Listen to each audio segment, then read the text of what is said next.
बन ठन के गोरी जल्दी निकल बहरावा हो।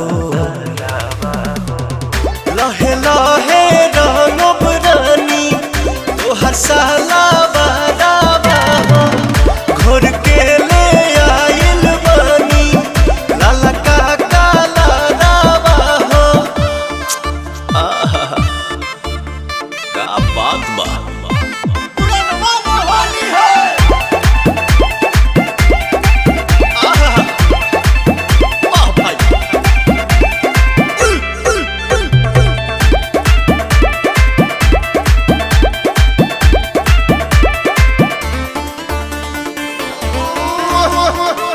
ना दादा रंग देवो भीतर के चीजिया लस लस करी समीजिया।